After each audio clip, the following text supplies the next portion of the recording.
सभी महापुरुषों के चरणों में नमन करते हुए मंचासीन हमारे सारे अतिथि और जो कुछ लोग बचे हुए सामने, उनके विषय में उनको नमन करते हुए मैं ज़्यादा देर आपका समय नहीं लूँगा।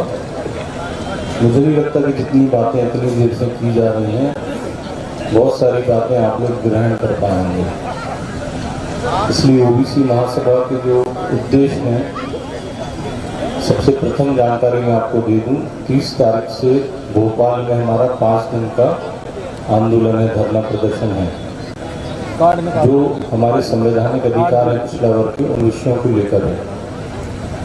दूसरा विषय ये है कि सर्वप्रथम ओबीसी महासभा की शुरुआत करने वाले जो व्यक्ति हैं, विजय और धर्मेंद्र जी और महेंद्र और अरविंद जी आए नहीं हैं, और मैं, हम 5 लोगों का ये संगठन था। और इस ओबीसी महासभा ने भारत देश का सबसे लंबा धरना सागर में दिया। उस समय बहुत गिने चुने लोग होते थे, मैं और महेंद्र अक्सर वहाँ रहते थे, धरने को पूरे टाइम रहे हैं।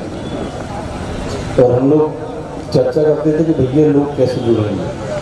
अभी विजय हमसे बोल रहे थे कि भैया कुछ लोगों लाइन पे बात नहीं कर रहे। मैंने कहा ठीक है, समय लगेगा लोगों को समझने में। जब तक आप इन विषयों को समझेंगे नहीं, तब तक चीज़ें ठीक नहीं होंगी। आज नौगांव में लगभग छतरपुर जो बुंदेलखंड का सबसे गरीब जिला है, मध्य प्रदेश के जो 4 गरीब जिले हैं इंडिया टुडे की सर्वे में, उसमें छतरपुर भी शामिल है।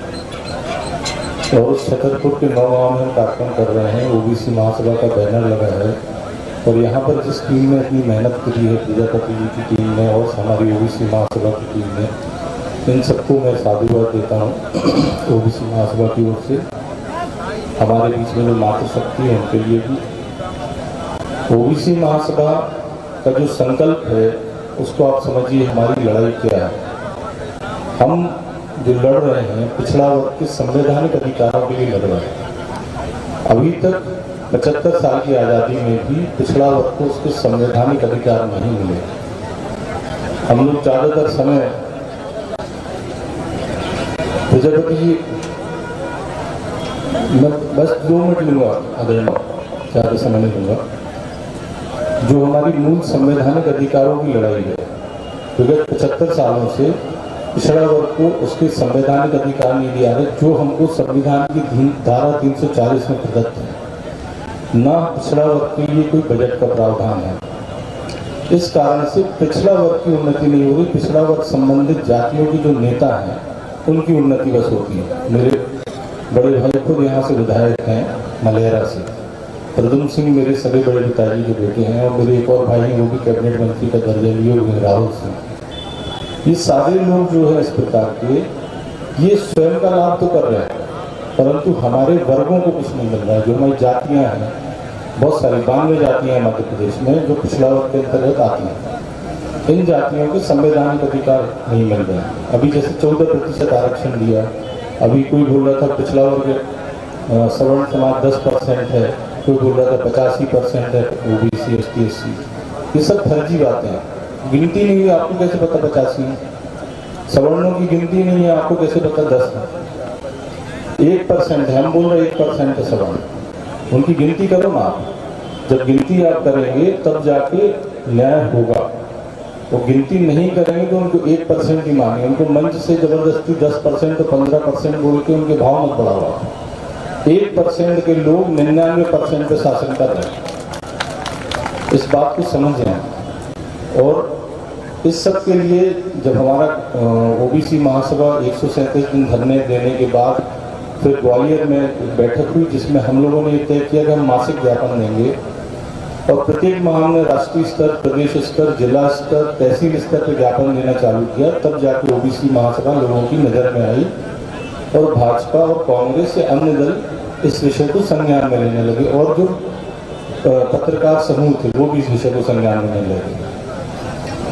और धीमे धीमे करके आज स्थिति ये है कि जब आई सपोर्ट ओबीसी टैग हम लोगों ने चलाया फेसबुक पे, तो जिसके 15 करोड़ लोगों ने उसको लगभग टैग किया है। 15 करोड़ भारत देश की 137 करोड़ जनसंख्या में एक बड़ी संख्या है।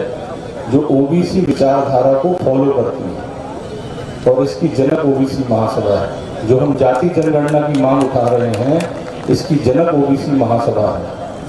आज हम जाति जनगणना की मांग विगत 4 साल से हो रही है। जनवरी में हमको 4 साल हो जाएंगे आंदोलन करते हुए, 4 साल से इस विषय को उठा रहे हैं। तो मेरा आप सबसे निवेदन है, अभी एक हम और कार्यक्रम लाने वाले हैं जिसको हम पिछड़ा वर्ग संविधान शाला का नाम दे रहे हैं, जो ग्राम स्तर पर हम शालाएं लगाएंगे, जिसमें 1 घंटे का खेल कूद का कार्यक्रम होगा और ग्राम स्तर पर पिछड़ा वर्ग के बच्चे और बुजुर्ग जुड़ेंगे और पिछड़ा वर्ग के अधिकार कैसे ले सकते हैं इसको हम क्रियान्वित करेंगे। इस प्रकार से हम पिछड़ा वर्ग को पूरे भारत में लगभग 88-90 करोड़ पिछड़ा वर्ग है, छोटी संख्या नहीं है। और चूंकि सोशल मीडिया है हमारे पास, इसलिए संख्या भले ही कम है, अभी तक कम से कम 50-60 लाख लोगों तक मैसेज चला गया होगा। इससे हमको कोई फर्क नहीं पड़ता कि संख्या क्या आ रही है, पहले कोई संख्या नहीं आती थी। मैं अपने सभी साथियों को धन्यवाद देना चाहता हूं, जो हमारी छतरपुर की टीम है, राष्ट्रीय कोर कमेटी की ओर से, जो हमारी प्रदेश की टीम है, सभी साथियों को मैं धन्यवाद देते हुए मैं आप सबसे आह्वान करता हूं कि अब आप 30 तारीख को जो भोपाल में हमारा कार्यक्रम होने वाला है, उसकी 30 दिसंबर से जो कार्यक्रम होने वाला है, सारे लोग उसकी तैयारी करेंगे और इस दौरान हमारे कोई भी बड़े कार्यक्रम इस प्रकार के नहीं रखे जाएंगे। 30 दिसंबर की पूरी तैयारी रहेगी। इतनी बात कहते हुए मैं अपनी बात को विराम देता हूँ। धन्यवाद।